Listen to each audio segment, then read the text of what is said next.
আমার ভাইজানেরা, মায়ের নাড়ি ছেড়ার যন্ত্রণা মা ছাড়ার আল্লাহ ছাড়া কেউ জানে না।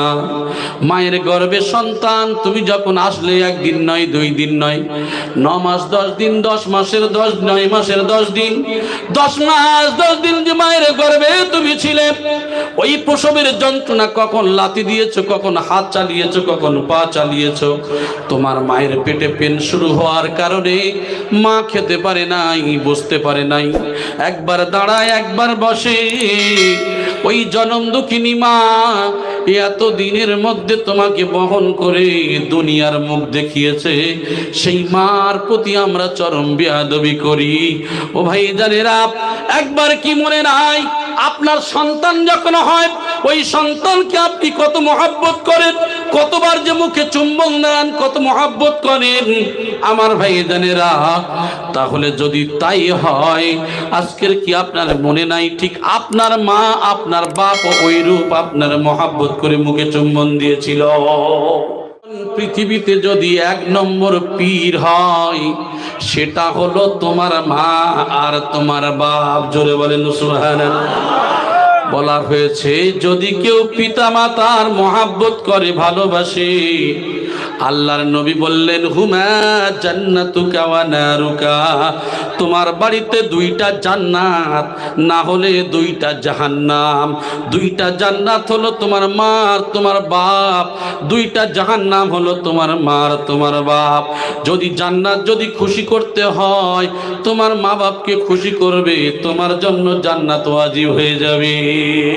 জানেরা, এই জন্য করে আপনাদের হাতে ধরে বলবো, পায়ে ধরে বলবো, তাই আল্লাহ বললেন সর্বপ্রথম যদি খরচ হয়, ওই খরচটা তোমার বাপের জন্য করবে, তোমার মায়ের জন্য করবে।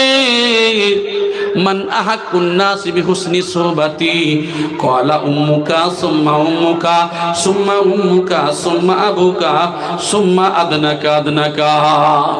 ইয়া রাসূলুল্লাহ, ইয়া হাবিবাল্লাহ, আমার কাছে ভালোবাসা পাওয়ার 1 নম্বর যোগ্যতম ব্যক্তিকে তোমার মা, দ্বিতীয়বারে বলে তোমার মা, তৃতীয়বারে তোমার মা, চতুর্থবারে তোমার পিতা, পাড়া প্রতিবেশী, আত্মীয় স্বজন। তাহলে সর্বপ্রথম মায়ের দিকে 3 বার নিসবত করা হলো। আমরা হুজুর কিবলার পাক জবানে একটা কথা শুনেছি, যদি কোনো কোরআনের মজলিসে, যদি কোনো কোরআন হাদিসের মজলিসে কোনো মানুষকে একটু বসার জায়গা করে দেয়া হয়, তাহলে কোথায় জায়গা করে দেয়া হয়? জান্নাতে। জোরে বলেন সুবহানাল্লাহ। তাহলে সেই সুযোগটা আমরা দুনিয়ায় থাকতে নেব না, নেব না? কথা বলেন। আমরা মনে করছি ও আগিয়ে যাচ্ছে, যা কি আগিয়ে যাচ্ছে, না, এটা বিষয় নয়। আমাদের এই জায়গাতে যদি কাউকে জায়গা করে দেয়া হয়, তাহলে জান্নাতে তার জায়গা করে দেওয়ার সুযোগ হবে। সুবহানাল্লাহ। তাহলে এই সুযোগ আমরা ছাড়বো কেন? এই ফজিলাত ছাড়বো কেন? আমার ভাই, একজনকে কোরআন শোনার জন্য জায়গা করে দেওয়া, এটা জান্নাতে তার জন্য জায়গা তৈরি হয়। সুবহানাল্লাহ।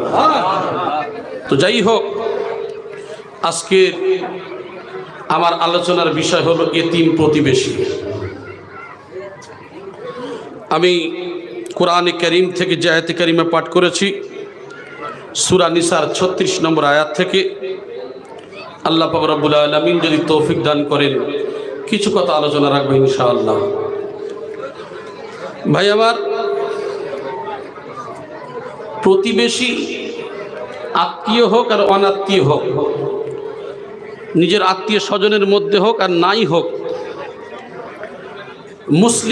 মুসলিম হোক বা অমুসলিম হোক, এই যে প্রতিবেশী হিন্দুও হতে পারে, মুসলমান হতে পারে, জৈন, খ্রিস্টান, যেই হতে পারে,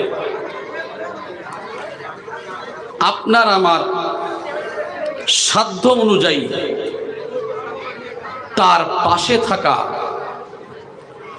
এটা আমার আপনার নৈতিক দায়িত্ব। জোরে বলেন সুবহানাল্লাহ। এই যে ব্যক্তি তাদের সাহায্য সহায়তা করবে এবং প্রতিবেশীকে কষ্ট দেবে না, এই ব্যক্তির জাহান্নামে যাওয়া বড় কঠিন, বরং তার জন্য জান্নাতে যাওয়া বড় সহজ। জোরে বলেন সুবহানাল্লাহ। আমার ভাই, তাই আল্লাহ পাক রব্বুল আলামিন বলছেন ওয়া'বুদুল্লাহ ওয়া লা তুশরিকু বিহি শাইয়্যান ওয়া বিল ওয়ালিদাইনি ইহসানা। আল্লাহ পাক রব্বুল আলামিন বলেন ওয়া'বুদুল্লাহ, আল্লাহর ইবাদত করো, ওয়া লা তুশরিকু বিহি শাইয়্যা, আল্লাহর সঙ্গে কাউকে শরীক করো না, আল্লাহর সমতুল্য কাউকে বানাইও না। আল্লাহ বললেন পৃথিবীর জমিনে যত গুনাহ আছে, পৃথিবীতে যত গুনাহ আছে সব গুনাহ আল্লাহর কাছে ক্ষমা চাইলে আল্লাহ ক্ষমা করে দেবেন। কিন্তু এমন একটা গুনাহ আছে ক্ষমা চাইলে আল্লাহ ক্ষমা করবেন না, তার নাম কি? তার নাম হলো শিরক। এই শিরকের মধ্যে অধিকাংশ মানুষ আমরা লিপ্ত। কারণটা কি?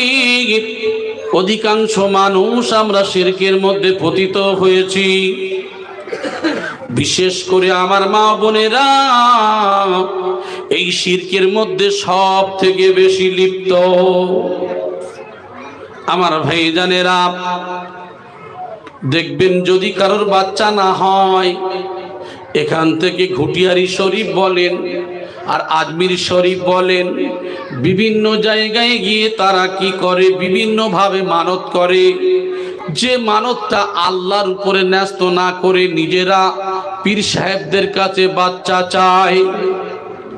আমার ভাইজানেরা, আল্লাহর সমপরিমাণ কাউকে বানানোর নাম হলো শিরক।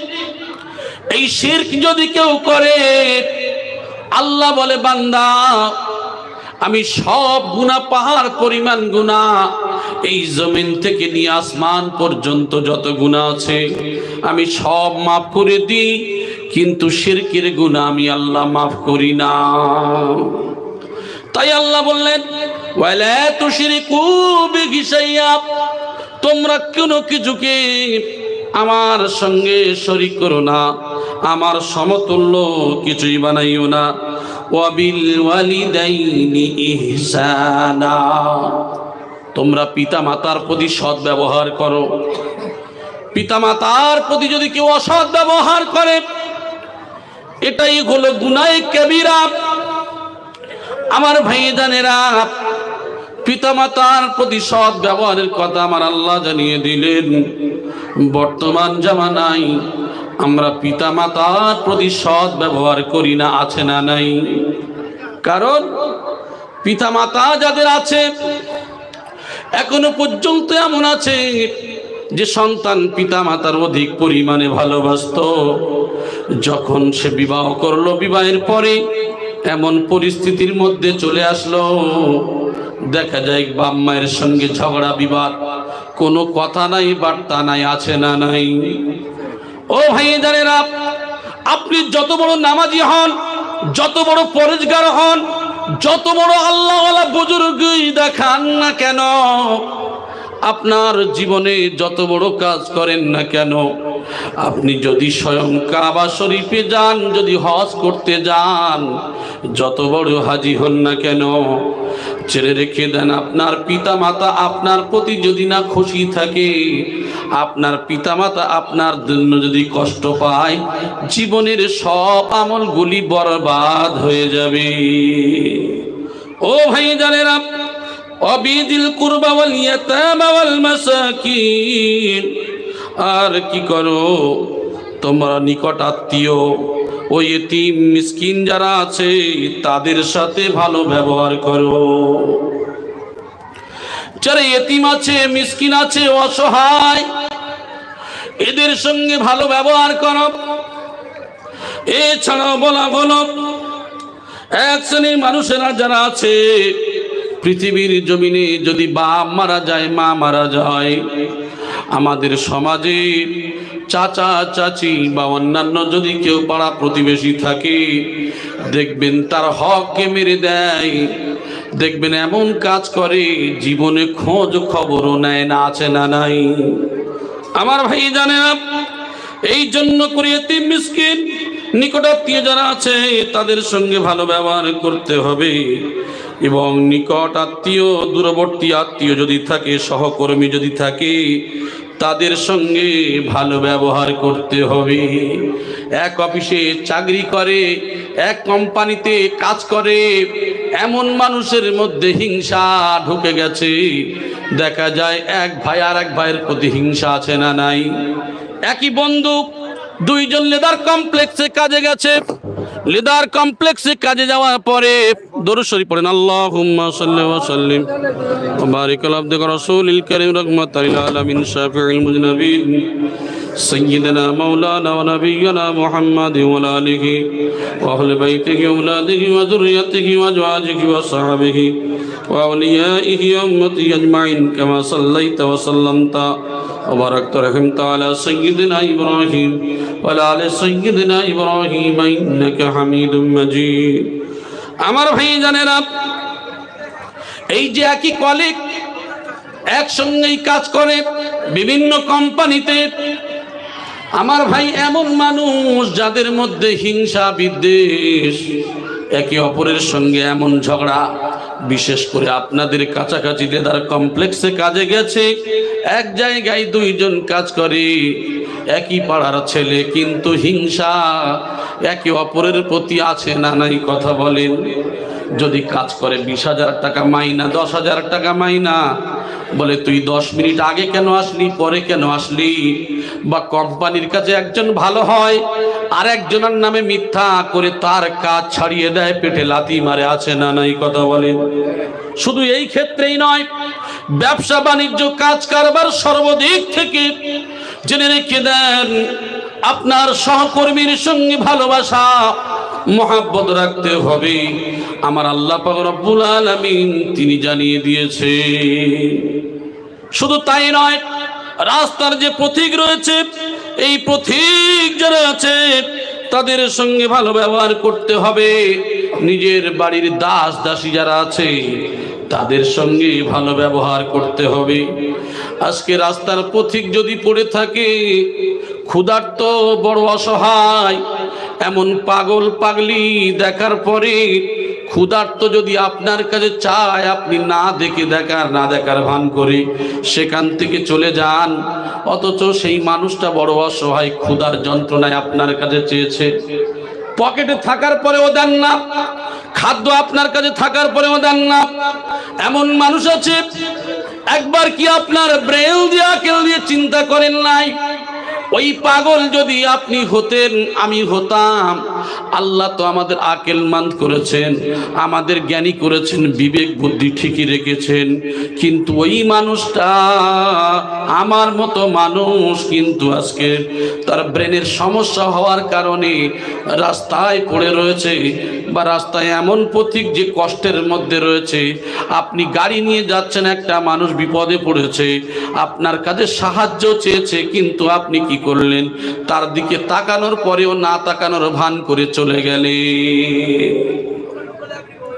আমার ভাই জানেরা, এই জন্য করে আল্লাহ পাক রব্বুল আলামিন এই সমস্ত মানুষদের সম্পর্কে বললেন, এরাই হলো দাম্ভিক, এরাই হলো অহংকারী। আর দাম্ভিক অহংকারীকে আমার আল্লাহ ভালোবাসেন না। লা ইউহিব্বু মান কানা মুখতালান ফখুরা। আল্লাহ বলেন, যারা অহংকার, যারা দাম্ভিকতা দেখায়, এদেরকে আমার আল্লাহ পছন্দ করেন না। এই জন্য করে আমরা প্রত্যেকেই লক্ষ্য রাখবো, আমাদের সর্বসময়ের জন্য আল্লাহ পাক রব্বুল আলামিন হুঁশিয়ার করে দিয়েছেন। তাহলে 1 নম্বর হলো আল্লাহর ইবাদত করতে হবে, 2 নম্বর হলো আল্লাহর সমপরিমাণ কাউকে বানানো যাবে না। এই 3 আমার আপনার যদি আশেপাশে কোনো ব্যক্তি থাকে যিনি আমার নিকট আত্মীয়, আপনার নিকট আত্মীয়, আমার পাড়া প্রতিবেশী, আপনার পাড়া প্রতিবেশী, রাস্তার ফকির মিসকিন, রাস্তার পথিক, আমার আপনার ঘরে কাজ করে দাস দাসী, আমাদের কাছে একটা খুবই খারাপ মনে হয়। বাড়িতে যদি কোনো লোক যদি খাটাখাটনি করে, আমি এখন লক্ষ টাকার মালিক, আমার বাড়িতে একজন চাকরানি রেখেছি। চাকরানি রাখার পরে সারা দিন তার যা খাটাখাটনি করে, তারপরেও আমাদের মন ভরে না, তারপরে কষ্টের পরেও কষ্ট দিই। আমার ভাইজানের এ সম্পর্কে আপনারা শুনেছেন, হযরত মা ফাতিমাতুজ জোহরা রাদিয়াল্লাহু তাআলা আনহার যখন বিবাহ হয়, রাসূল আবার কি করলেন, আল্লাহর নবী নিজের মেয়ের হাতে জাঁতা তুলে দিলেন, নিজের মেয়ের হাতে এমন বস্তু দিলেন, ভারী জিনিসটা মহিলার কাছে দেয়া হলো নিজের মেয়ের কাছে, আর হালকা হালকা জিনিসগুলো তার দাসীর কাছে দেয়া হলো। সুবহানাল্লাহ। আমার ভাইজানেরা, মা ফাতিমাতুজ জোহরার জীবনের অনেক ইতিহাস রয়েছে। যে মা ফাতিমাতুজ জোহরা রাদিয়াল্লাহু তাআলা আনহা যে চাকি ঘুরিয়ে ঘুরিয়ে মেশিনে ওই হাত দিয়ে যাতায় পেশায় করে করে নিজের হাতগুলি ঘায়ে ভর্তি হয়ে গিয়েছিল, নিজের হাতগুলি এমনকি ক্ষয়ে গিয়েছিল, এমন সাদা হয়ে গিয়েছিল। ও ভাইজানেরা, ইনি অন্য কেউ নয়, ইনি হলেন আল্লাহর নবীর কলিজার টুকরি হযরতে মা ফাতিমাতুজ জোহরা রাদিয়াল্লাহু তাআলা আনহা। সম্পর্কে অনেক ঘটনা। আল্লাহর নবী মুহাম্মদ রাসূলুল্লাহ সাল্লাল্লাহু আলাইহি সাল্লাম একবার মা ফাতিমার হাতের দিকে লক্ষ্য করলেন, দেখেন চামড়াগুলো উঠে গেছে। আল্লাহর নবী সামান্য একটু কথা বলার কারণে হযরত ফাতিমা রাগ করে ঘর থেকে বার হয়ে যাচ্ছেন। ইয়া রাসূলুল্লাহ, ইয়া হাবিবাল্লাহ, হুজুর, আমার স্বামীর সম্পর্কে আপনি অভিযোগ করবেন না, আমার স্বামীর সম্পর্কে আপনি কিছু বলবেন না। মা ফাতিমার আদর্শ হলো যে এত কষ্ট পাওয়ার পরেও, তারপরেও পিতা পরীক্ষা করতে চেয়েছেন, কিন্তু লক্ষ্য করে দেখা যায় হযরত মা ফাতিমার কেমন আদর্শ দিয়েছিলেন যে তুমি যখন কাজ করবে, টাকা হয় যদি বাড়িতে কেউ কাজের মহিলা আসে, আমরা কি করি, ওই কাজের মহিলাকে সারাদিন যে খাটনিগুলি করাই, এমনকি শরীর অসুস্থ যদি হয়ে যায়, একদিন যদি না আসে দ্বিতীয় দিন কত ধমক দেয় না। এমনও মানুষ আছে যারা কি করে, মানুষই মনে করে না, তাদেরকে মনে এত কষ্ট দেয়া হয়, সে অনেক কষ্টে পড়েও তারপরেও কিছু করার নেই, পেটের জ্বালায় আবারও আসে। আমার ভাই, এত সহজ নয়। আমি আপনি যত নামাজ পড়ি, রোজা রাখি, আমার দিলের মধ্যে যদি মহাব্বত না থাকে, আমার দিলের মধ্যে যদি ভালোবাসা না থাকে, তাহলে কোনো কাজে আসবে না, সব বেকার হয়ে যাবে। এই জন্য করে আমার ভাই জানেন, পুশিদা হুজুর কিবলার একটা ইতিহাস, ওই নিউ মার্কেটের ইতিহাস আপনাদেরকে একটু শোনাই। এই সমস্ত মানুষেরা যারা রবিবারের কোরআনের মজলিসে যেতেন, কোরআনের মজলিসে যাওয়ার পরে এই যে সব পোশাক পায়খানা করে এমনও করে তারা যখন চলে আসতেন, আমার ভাই জানেরা, শরীফ পুশিদা হুজুর কিবলা সবল সিংহপুরী রহমাতুল্লাহ আলাই নিজে হাতে সেইগুলি নিজেই হাতে পরিষ্কার করতেন।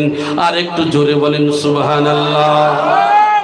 আমি আমার নিজের চোখের দেখার ইতিহাস বলছি, কোনো শোনা কথা নয়। আমার ভাইদেরা, বলার কথা হলো এটাই, আল্লাহর নবী যেমন নিজের কাজগুলি নিজে করতেই ভালোবাসতেন, আল্লাহর নবীর সেই আদর্শে সাহাবায়ে কেরামেরা একই কাজ করেছিলেন। আমি যদিও কিছুদিন আগে আপনাদের সম্মুখে আলোচনা করেছিলাম হযরতে উমর ফারুক রাদিয়াল্লাহু তাআলা আনহুর ইতিহাস সম্পর্কে, যে উমর ফারুক নিজের পিঠে আটার বস্তা বহন করে এমন করে মহিলার দরবারে নিয়ে গিয়েছিলেন। আমি গল্প বলেছিলাম এর আগেও, সমস্ত সাহাবাদের এক একটা ইতিহাস হলো নিজেরা নিজেদের কাজগুলি করতেন, যে কাজগুলি করতেন কষ্টের কাজগুলি নিজেরা করতেন, অন্যান্যদেরকে দিয়ে সহজ কাজগুলি করাতেন। আর একটু জোরে বলি সুবহানাল্লাহ। সেই আদর্শে আদর্শিত সুবীর সবল সিংহপুরী রহমাতুল্লাহি আলাইহি তিনিও সেই আদর্শ দেখিয়ে দিয়েছেন যে একমাত্র বাবা।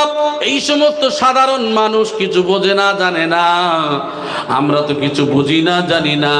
এই সমস্ত ব্যক্তি যারা প্রসাব পায়খানা করে চলে আসে, আর এমন একজন মুর্শিদ, এমন একজন পীর, এমন একজন উস্তাদ, এমন একজন দস্তগীর, যিনি নিজে হাতে প্রসাব পায়খানাগুলি পরিষ্কার করেন, একবার বলেন নাই ও বাবা তুমি করে দাও, তুমি করে দাও। না না, আসলে আদর্শ হলো আমার আপনার বিশ্ব নবী রহমাতাল লিল আলামিনের। একবার জোরে বলি সুবহানাল্লাহ। লাকাদ কানা লাকুম ফি রাসূলিল্লাহি উসওয়াতুন হাসানাহ। আল্লাহর নবীর চরিত্র হলো উত্তম চরিত্র। সেই নবীর আদর্শে আদর্শিত যারা, একমাত্র সেই কাজের উপরে আদর্শ যাদের রয়েছে, তারা এই আদর্শকে বিশ্বের বুকে তিনি সেইভাবে নায়েবি রাসূলদের কাজগুলি করে গিয়েছেন। আমার আপনার সেই শিক্ষা দিলেন, ও বাবা তুমি কোটি টাকার মালিক হতে পারো, লক্ষ লক্ষ কোটি কোটি টাকার মালিক হলেও তুমিও যেমন মানুষ, তোমার বাড়িতে যে কাজ করে ও তো মানুষ, তোমার মধ্যে যে রক্ত তার মধ্যে সেই রক্ত, তোমার মধ্যে যে রূপ সেই রূপ তার মধ্যেও যেমন। তুমি হলে ধনী আর সে হলো গরিব, তুমি কি করবে? অবশ্যই তার কষ্টের দিকে তুমি লক্ষ্য করবে। তুমি যে অহংকার করো তুমি কি জানো?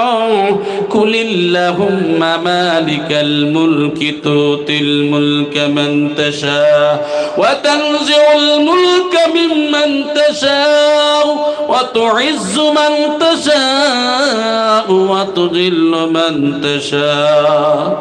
ও ভাইজানেরা, যদি মালিক বানাতে হয় কে বানায়? ওই আল্লাহ মালিক বানিয়েছেন। আপনার লক্ষ কোটি টাকা দিয়েছে আপনার, সবার দেয় নাই, কাউকে মুচি কারণ মেথর, কেউ পায়খানা প্রসাব পরিষ্কার করবে, কেউ নাপিত চুল কাটবে, কেউ আপনার দোকান চালাবে, কেউ ঝাড়ু দেবে, বিভিন্ন কাজের মধ্যে নিয়োজিত করেছেন কে? সেই আল্লাহ বলেন তোমার ধন দিয়েছি, ওই ধনকে দিয়ে তোমার মনকে আমি আল্লাহ পরীক্ষা করব, দেখব তোমার টাকাটা, তোমার মালটা তুমি সঠিক জায়গায় খরচ করছো কিনা। ইয়াসআলুনাকা মাযা ইউনফিকুন কুল মা আনফাকতুম মিন খায়রিন ফালিল ওয়ালিদাইনি ওয়াল আকরাবিন ওয়াল ইয়াতামা ওয়াল মাসাকিন ওয়া ইবনিস সাবিল। আমার ভাই জানেরা, কোথায় খরচ করবে আমার আল্লাহ সেও জানিয়ে দিয়েছে। যে কথা আমি এখানেই বললাম, আমার আল্লাহ যে বলেন যদি সর্বপ্রথম খরচ করতে হয় তোমার বাপ আর তোমার মায়ের জন্য খরচ করবে। একবার জোরে বলি সুবহানাল্লাহ। বাপ মার জন্য খরচ করি না, বউয়ের জন্য করি? কোনটা? হ্যাঁ, যদি বউ যদি সঙ্গীতা বিজলানির মতো দেখতে হয়, যদি একটু সুন্দরী হয়, দেখা যায় বাম্মা যদি কোনো কথা বলে, এই অক্সিজেন বেগম সারাদিন তো শ্বশুর শাশুড়ির কাছে থাকে, একটুকুনি দোষ শাশুড়ি করেছে কি না করেছে, ছেলে আসার পরে রাতের বেলা কানে অক্সিজেন এমন দিয়েছে, ছেলে তারপরের দিন মায়ের না বলে সোজা চলে যায়। আছে না নাই? কথা বলে।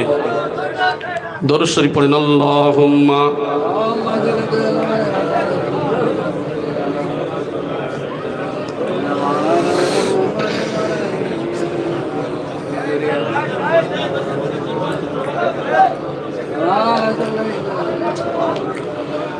ও ভাইজানেরা, তাহলে এই অক্সিজেন বেগম যখন রাতের বেলা অক্সিজেন দিল, সকাল হয়ে যাওয়ার পরে যে সন্তান মাকে বলে যায়, সকালবেলা হয়ে যাওয়ার পরে ওই সন্তান বলে যায় না, এমন কেস ঘটে না, ঘটে না। কিন্তু বলা হয়েছে তোমার কাছে যখন কেউ অভিযোগ জানাবে, ওই অভিযোগটা তুমি যাচাই ও বাছাই করবে। ওরে সন্তান, তোমার মা যদি অন্যায় করে, তোমার বাপ যদি অন্যায় করে, বিচার করার ক্ষমতা তোমার নাই। একমাত্র তোমার দায়িত্ব হলো তাকে ভালোবাসা দিয়ে, মোহাব্বত দিয়ে বোঝানো। এর থেকে কোনো দায়িত্ব দেয়া হয় নাই। আমার ভাইজানেরা, অনেক বড় ইতিহাস ছোট্ট করে বলি। হযরতে আবু হুরায়রা রাদিয়াল্লাহু তাআলা আনহু, তিনি যখন নবীর কলেমা পড়ে নিয়েছেন, আবু হুরায়রার মা, আবু হুরায়রা বাড়িতে যাওয়ার পর তাকে মারধর করেছে। আবু হুরায়রা বার করে রাসূলের দরবারে আসলেন। রাসূলের দরবারে আসার পরে, ইয়া রাসূলুল্লাহ, ইয়া হাবিবাল্লাহ, হুজুর গো, আমার মা আমার মেরেছে। আল্লাহর নবী বলে, ওরে আবু হুরায়রা, তোমার মা তোমার মেরেছে, আমি রাসূল, আমার কাছে তুমি বিচার জানাতে এসেছো। মায়ের বিচার করার ক্ষমতা আমি রাসূল আমার নাই। মায়ের বিচার করব আমি, মায়ের বিচার করার অর্ডার আমি রাসূল আমার নয়। আবু হুরায়রা বলেছিলেন, ইয়া রাসূলুল্লাহ, ইয়া হাবিবাল্লাহ, হুজুর, আমি তো এই জন্য করে আপনার দরবারে আসি নাই, আপনি তো এই অভিযোগ জানাতে আসি নাই। ইয়া রাসূলুল্লাহ, আপনি তো রাহমাতাল লিল আলামিন, আপনি তো বিশ্ব নবী, আপনি আমার মায়ের জন্য একটু দোয়া করুন, আমার মায়ের জন্য একটু দোয়া করে দিন, আমার আল্লাহ যেন এই দোয়াটা কবুল করে নেয়। আর একটু জোরে বলি সুবহানাল্লাহ। রাসূল আবার দোয়া চাইলেন, আল্লাহ গো, আবু হুরায়রার মার তুমি হেদায়েত দাও। হযরতে আবু হুরায়রা পাগলের মতো দৌড়াতে শুরু করেছেন। বড় ভদ্র মানুষ আবু হুরায়রা, পিছন দিক থেকে জামার আস্তিনটা টেনে ধরেছেন এক ভদ্রলোক, কারণ তার গায়ে স্পর্শ হয়ে গেছে, লেগে গেছে। বলে, আবু হুরায়রা, তুমি তো বড় শরীফ মানুষ, তুমি তো বড় ভদ্র মানুষ, তুমি কেন এমন করে, এমন বিয়াদবি পূর্ণ করে তুমি চলে যাচ্ছ? ওই সময় বলেছিল, ভাই, আমি বিয়াদবি কিছু করি নাই, আমার রাসূল দোয়া চেয়েছে, এই দোয়া করেছে, আমার আল্লাহর দরবারে দোয়া পৌঁছায় না, আমি আবু হুরায়রা, আমি আমার মায়ের কাছে আগে পৌঁছতে পারি, এই জন্য করে আমি প্রতিযোগিতা করছি। যখন আবু হুরায়রা মায়ের দরজার কাছে গেল, মা দরজা খুলে চুল থেকে টপ টপ করে পানি ঝরছে। আবু হুরায়রাকে দেখে বুকে জড়িয়ে নিয়েছে। আমার ভাই জানেরা, আবু হুরায়রা জড়িয়ে ধরেছেন। মা বলে, বাবা, ওরে আবু হুরায়রা, আমি তোমাকে যে দিল থেকে মেরেছি, সেই দিল থেকে আমার মনের বড় কষ্ট। নারী ছাড়ার যন্ত্রণা মা ছাড়ার কেউ বোঝে না। আবু হুরায়রা রে, তুমি তো অন্যায় কিছু করো নাই, যে মুহাম্মাদের কদম চুমতে পারলে, যে মুহাম্মাদের কদমে যেতে পারলে মানুষ ধন্য হয়, এমন একটা পবিত্র মানুষের কাছে গিয়েছিলে, আর আমি তোমার মেরেছি। যেই দিন থেকে আমি মেরেছি, সেই দিন থেকে আমার মনটা সঠিক নেই, এই জন্য করে আমি সেই দিন থেকে উত্তেজিত, আমার বাবা কখন ফিরে আসবে। আমার ভাইজানেরা ওই সময় বলেছিল, ও বাবা আবু হুরায়রা, নবীর দরবারে আমার কি একটু নিয়ে যাবে? বলে, মা, তুমি গোসল করে নাও। বলে, বাবা রে, আমি তোমার মা, আমি তার আগে গোসল করে তৈরি হয়ে আছি। ও ভাই জানেরা, এই জন্য করে মা বাপ যদি কোনো অন্যায় করে, সন্তানের অর্ডার নাই মা বাপের বিচার করা, তবে সত্যিকারের যদি অন্যায়কারী হয়, আপনার জন্য দায়িত্ব হলো, এই অন্যায় করার কারণে আপনার বাপ জাহান্নামে যাবে, আপনার মা জাহান্নামে যাবে না, না, আপনার দায়িত্ব হলো আপনার বাম্মাকে মহাব্বতের সঙ্গে ভালোবাসা দিয়ে হক কথাটা জানিয়ে দেওয়া, সত্য কথাটা জানিয়ে দেওয়া।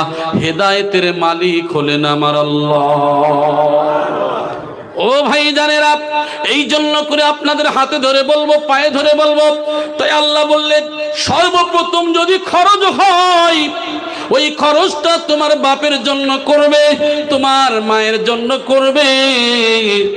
মান আহাকুন নাসি বিহুসনি সুহবাতি ক্বালা উম্মুকা সুম্মা উম্মুকা সুম্মা উম্মুকা সুম্মা আবুকা সুম্মা আদনাকা আদনাকা।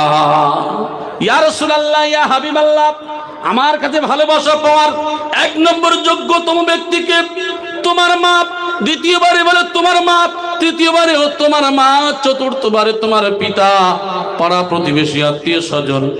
তাহলে সর্বপ্রথম মায়ের দিকে 3 বার নিসবত করা হলো। আমার ভাইজানেরা, মায়ের নাড়ি ছেঁড়ার যন্ত্রণা মা ছাড়ার আল্লাহ ছাড়া কেউ জানে না। মায়ের গর্ভে সন্তান তুমি যখন আসলে, একদিন নয়, 2 দিন নয়, 9 মাস 10 দিন, 10 মাসের 10, 9 মাসের 10 দিন, 10 মাস 10 দিন যে মায়ের গর্ভে তুমি ছিলে, ওই প্রসবের যন্ত্রণা কখন লাথি দিয়েছো, কখন হাত চালিয়েছো, কখন পা চালিয়েছো। তোমার মায়ের পেটে পেন শুরু হওয়ার কারণে মা খেতে পারে নাই, বসতে পারে নাই, একবার দাঁড়ায় একবার বসে।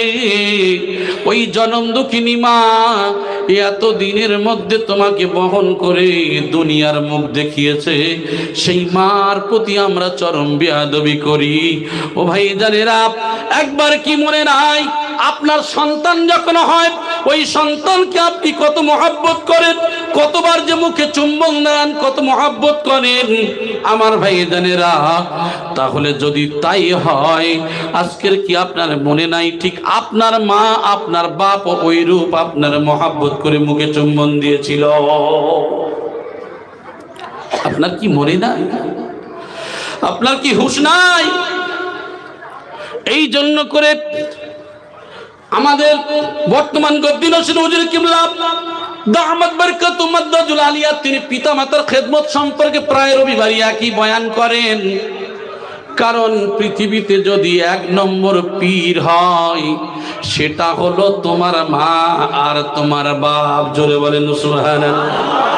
বলা হয়েছে যদি কেউ পিতা মাতার মহাব্বত করে, ভালোবাসে, আল্লাহর নবী বললেন হুমা জান্নাতুকা ওয়া নারুকা, তোমার বাড়িতে 2টা জান্নাত, না হলে 2টা জাহান্নাম।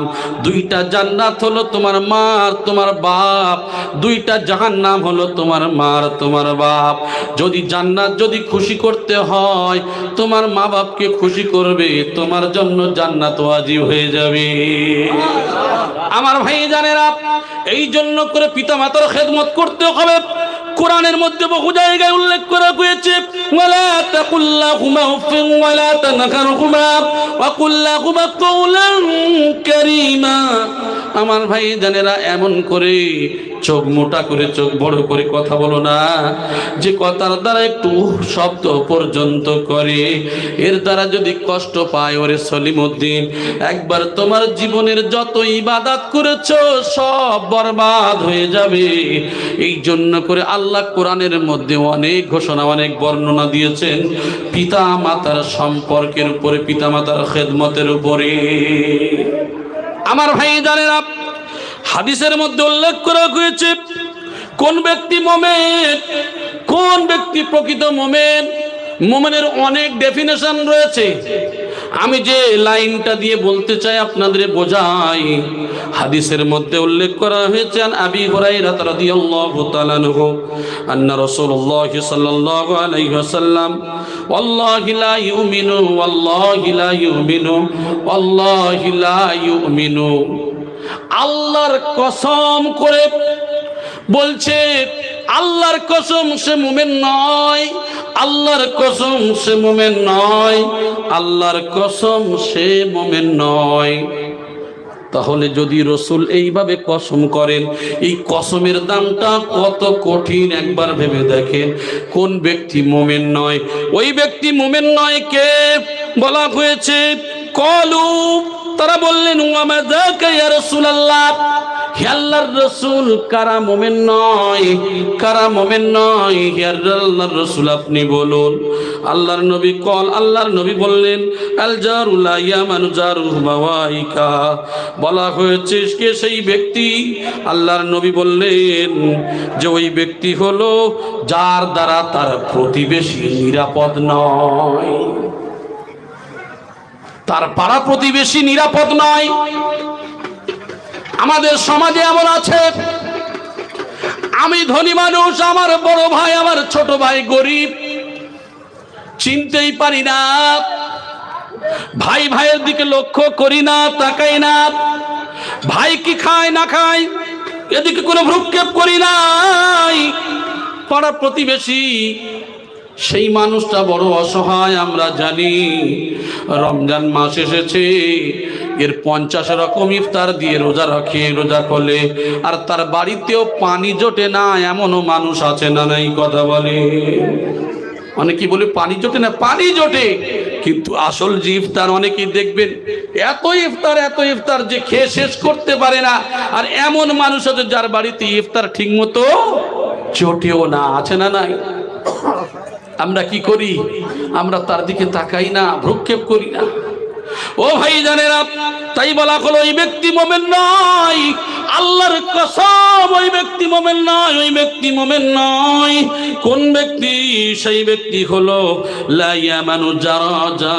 ইয়ামানু জারাহু বাওয়াইকা, ওই ব্যক্তি যার প্রতিবেশী তার থেকে নিরাপদ নয়। আপনি হলেন পার্টির লিডার, আপনি হলেন এখানকার মস্তান, আপনি হলেন এখানকার দাদা, এখন কি করলেন? আপনার পাড়া প্রতিবেশী কোন একটা সমস্যার জন্য আপনার কাছে গেছে, আর আপনি কি করলাম? যাওয়ার পরে বলছি না, এ কাজ সম্ভব না, এ হবে না। অথচ সে যদি একটু সাহায্য করে কি হবে? সে কাজ হয়ে যায়, অথচ সে করে না।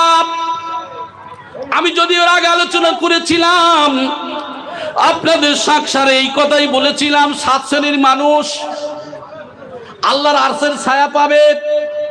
ওই ব্যক্তি 1 নম্বর হলো ইমামুন আদিল, ন্যায়পরায়ণ বাদশাহ, যার বিচারটা সঠিক হবে। তাই মানুষ যে ক্ষমতার লোভ করে, মানুষ যে নেতার লোভ করে, মানুষ যদি জানতো কবরের আযাব, কবরের শাস্তি, তাহলে একটা পার্টির নেতা সেই 2 জনের দায়িত্ব পর্যন্ত নিত না। কি হবে? নিজের ফ্যামিলির অবস্থা, নিজের ফ্যামিলির দায়িত্ব তো সঠিকভাবে পালন করতে পারি না। এই যে ফ্যামিলির নেতা হলাম সবাই, আমার ছেলে, আমার মেয়ে, আমার সন্তান সন্ততি, বিবি কিভাবে চলে, কিভাবে ফেরে, কিভাবে খায়, এদের তো সঠিকভাবে চালানো যায় না। তাহলে তার জন্য তো নিজের নেতা হিসাবে আল্লাহর দরবারের কাঠগড়ায় আমাদের দাঁড়াতে হবে। এখানকার ফ্যামিলির নেতা তো আমরা নিজেরাই, সবাই ধরা পড়ে যাব। প্রত্যেকের জন্য জিজ্ঞাসিত হবে, জিজ্ঞাসা করা হবে, তুমি যে একজন লিডার ছিলে, তুমি কি করেছো বলো। তাই বলা হয়েছে আল্লাহর জাহান্নাম এত কঠিন। এই জাহান্নাম সম্পর্কে যদি মানুষ জানতো, তাহলে 2 জনের দায়িত্ব সে পালন করত না। আজকের ক্ষমতা নেওয়ার জন্য, দায়িত্ব নেওয়ার জন্য মানুষ লালায়িত। ও মানুষ জেনে রেখে দাও, যত বেশি ধান্দা করবে তত বড় বেশি ফান্দায় পড়বে। ওই ফাঁদে যখন পড়বে গো, সেই সময় কেউ আমাদের সাহায্যকারী থাকবে না। তাই বলা হলো তোমরা খবরদার, তো ওই ব্যক্তি মুমিন নয়। কসম করে রাসূল বললেন, যার দ্বারা তার পাড়া প্রতিবেশী নিরাপদ নয়, তার প্রতিবেশী নিরাপদ নয়। আজকের এমন মানুষ আছে, আজকের দেখা যায় পাশের ভাই রয়েছে, ভাইয়ের সঙ্গে কথা নাই, আছে না নাই? ভাইয়ের সঙ্গে কথা নাই। কাদের কারণে? মায়ের সন্তান যখন হয়েছিল, ভাই ছোটবেলায় খেলা করেছিল, এক মাঠে এক ঘাটে চলাফেরা করেছিল। যখন থেকে বিবাহ করলো, 2 জায়গার 2 জন মহিলা আসলো। আসার পরে তারপরে এমন পরিস্থিতি হলো, এ অক্সিজেন দেয়, ও অক্সিজেন দেয়, 2 জনের অক্সিজেনের বাষ্প হয়ে দেখা যায় সিলিন্ডার ফেটে চৌচির হয়ে যায়, আছে না নাই? আমাদের দশায়। তবে জেনে রেখে দেন, ওই মহিলা, অধিকাংশ মহিলা কেন জাহান্নামে যাবে, তার কারণটা হলো এটাই। অনেক কারণ রয়েছে, তার মধ্যে এটাও যে মহিলা কি করবে, এরা সংসারকে ভাঙাবে, এরা কোরআন হাদিস অনুযায়ী চলবে না, আল্লাহর নাফরমানি করবে, রসুলের তরিকা মানবে না। এদের দশাও ঠিক সেই রূপ হবে। যারা এমন সংসারকে নষ্ট করে, সংসার নষ্ট করার কারণে এদেরকেও সেই দিন কাঠগড়ায় দাঁড়াতে হবে। আমার ভাই জানেন, তাহলে আমাদের বুঝতে হবে ওই ব্যক্তি প্রকৃত মুমিন যার দ্বারা প্রতিবেশী নিরাপদে থাকে। অন্য জায়গায় বলা হয়েছে, আনাস ইবনে মালিক রাদিয়াল্লাহু তাআলা قال رسول الله صلى الله عليه وسلم لا يدخل الجنة لا يأمن جاره بوائقا। হযরত আনাস রাদিয়াল্লাহু তাআলা আনহুর বর্ণনা, রাসূলুল্লাহ সাল্লাল্লাহু আলাইহি ওয়াসাল্লাম জানাচ্ছেন, লা ইয়াদখুলুল জান্নাহ, ওই ব্যক্তি জান্নাতে যেতে পারবে না। কোন ব্যক্তি সে? ওই ব্যক্তি জান্নাতে যাবে না যার দ্বারা তার প্রতিবেশী নিরাপদে থাকে না। তাহলে নামাজও তো পড়ি, রোজাও রাখি, যাকাত দিই, টাকা থাকলে যাকাত হজ সব করি, দান ধ্যানও করি, কিন্তু আমার পাশের ভাইয়ের সঙ্গে, প্রতিবেশীর সঙ্গে সম্পর্ক ভালো নয়। এখানে তো একটা কসম করে রাসূল বললেন, এখানে আবার বললেন লা ইয়াদখুলুল জান্নাহ, ওই ব্যক্তি যাবে না কোথায়? জান্নাতে। কোন কারণে? লা ইয়ামানু জারুহু বাওয়াইকা, যার দ্বারা তার প্রতিবেশী নিরাপদ নয়, ওই ব্যক্তি জান্নাতে যাওয়া বড় কঠিন। এই প্রসেসে যদি দেখা যায় অধিকাংশ মানুষ আমরা কিন্তু ধরা পড়ে যাব। আমাদের জায়গাটা কোথায় হবে একটু ভেবে দেখেন। আমার ভাইজানেরা, হযরত আবু হুরায়রা রাদিয়াল্লাহু তাআলা বর্ণনা, আনা আবি হুরায়রা রাদিয়াল্লাহু তাআলা قال قال رسول الله صلى الله عليه وسلم من كان يؤمن بالله واليوم الآخر فلا يؤذ جاره ومن كان يؤمن بالله واليوم الآخر فليكرم ضيفه ومن كان يؤمن بالله واليوم হাদিসের মধ্যে বলা হয়েছে, আবু হুরায়রা রাদিয়াল্লাহু তাআলা আনহুর বর্ণনা, রাসূল সাল্লাল্লাহু আলাইহি সাল্লাম কি বলছেন, মান কানা ইউমিনু বিল্লাহি ওয়াল ইয়াউমিল আখির, যে আল্লাহ এবং পরকালকে বিশ্বাস করে, যে আল্লাহ এবং পরকালকে বিশ্বাস করে, যদি তোমার বিশ্বাস থেকে থাকে তাহলে কি হবে?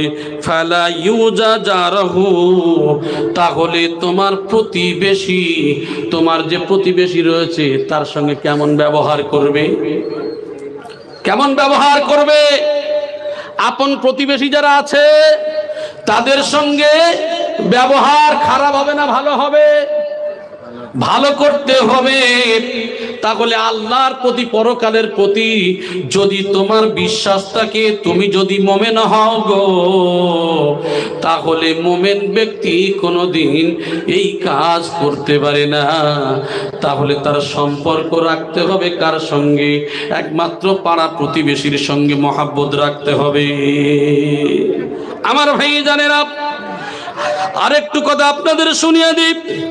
আমান কানা ইউমিনু বিল্লাহি ওয়াল ইয়াউমিল আখির, যে পরকালকে বিশ্বাস, আল্লাহ এবং পরকালকে বিশ্বাস করে, ফালিয়ুকরিম যায়ফাহু, তাহলে সে যেন আত্মীয় স্বজনের, কুটুমদের, তার সঙ্গী সাথীদের, এই সমস্ত ব্যক্তি যারা আছে, যারা মেহমান, যারা কুটুম, যারা আত্মীয়, এদেরকে সম্মান করে। জোরে বলেন সুবহানাল্লাহ। তাহলে মুমিন ব্যক্তি নম্বর 1 হলো তার প্রতিবেশী নিরাপদে থাকবে। নম্বর 2, যে আল্লাহকে ভালোবাসে। মুমিন ওই ব্যক্তি যে পরকালকে বিশ্বাস করে, তার একটা দায়িত্ব, আর একটা দায়িত্ব হলো সে যেন মেহমানকে সম্মান করে। মেহমানের সম্মান যা করি, যদি বলা যায় ছেলে চাকরি সূত্রে কলকাতায় থাকে, ব্যবসা সূত্রে ছেলে এখান থেকে কিছু দূরে ভালো বিল্ডিং করেছে, ছোট সন্তান গরিব, মা গরিবের বাড়িতে থাকে, বাপ গরিবের বাড়িতে থাকে। এখন কোনো এক সময় বড় ছেলের বাড়িতে যাবে, যখন শুনেছে বড় ছেলে আসবে, তখন দেখা যায় বৌমা রেগে ফেটে স্বামীর সঙ্গে ঝগড়া করে, কেন তোমার মা আসবে? এইসব বৃদ্ধ বয়সে ভালো লাগে না, এইসব আসলে কত সমস্যা, কত ঝামেলা। স্বামীর মা, স্বামীর বাপকে টানতে বড় কষ্ট। আর যদি বলা যায় তোমার মা, তোমার বাপ আসবে, তখন মেয়েরা খুশি হয় না কথা বলেন। আবার পুরুষরাও এমন আছে, শ্বশুর শাশুড়িদেরকে ভালোবাসে না, শুধু কিন্তু তাদের মালটা ভালোবাসে, ঠিক কিনা? 1 নম্বর মাল কি বলেন তো? বালিশ মন্ত্রী নম্বর 2, তারপরের মন্ত্রী হলো টাকা, খাট, গদি, ড্রেসিং টেবিল, আলমারি, সোনা দানা, হীরা জহরত, মণি মুক্তা। তাহলে ধান্দায় শ্বশুরের ভালোবাসে, শাশুড়ির ভালোবাসে মালের জন্য, আসলে অন্তর দিয়ে ভালোবাসে না। তোমার বাপ মা যে এখন ভালোবাসবে, ঠিক তোমার শ্বশুর শাশুড়ির ভালোবাসা ওই রূপ বাঁচতে হবে। মেয়েদের অভ্যাস শ্বশুর শাশুড়ি যেন না আসে, এরা কি করে নিজের বাপ মার চাই। আর অনেক আদারে ওলার বাগারে তেঁতুল, ঠিক কিছু ছেলে আছে ওই রূপ যে শ্বশুর শাশুড়ির দেখতে পারে না, শুধু মাল চাই। তবে আমি একটুকুনি আপনাদেরকে বলবো, আল্লাহর যদি ভালোবাসেন আর মরণের কথা যদি স্মরণ হয়, কবরে একদিন যেতে হবে, পরকালকে যদি বিশ্বাস করেন, তাহলে কিন্তু সমান অধিকার দিতে হবে। মহাব্বত, ভালোবাসা। ও বিবি, তোমার দায়িত্ব তোমার শাশুড়িকে ভালোবাসবে। ও ছেলে, তোমার দায়িত্ব তোমার শ্বশুরি, তোমার বাম্মাকে, তোমার শ্বশুর শাশুড়িকে ওই রূপ ভালোবাসবে। একে অপরের মহাব্বতে আল্লাহর রহমত বর্ষণ হয়। জোরে বলেন সুবহানাল্লাহ। আমার ভাই জানেরা, ওমান কানা ইউমিনু বিল্লাহি ওয়াল ইয়াউমিল আখির, যদি সে আল্লাহকে এবং পরকালকে বিশ্বাস করে, আল্লাহকে পরকালকে যদি বিশ্বাস করে, তাহলে ওই ব্যক্তি ফালিয়াকুল খায়রান আও লিয়াসমুত, অতএব সে কি করবে? সে কোনো ভালো কথা বলবে।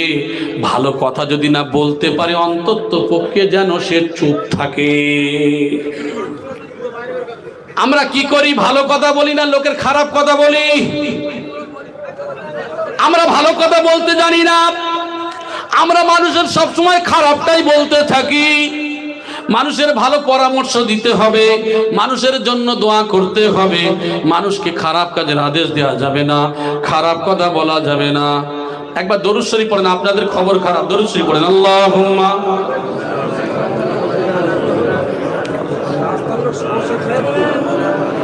আসলে জায়গারও সমস্যা, আর কিছু কিছু ভাইরা এরা ওটাউটি করছে।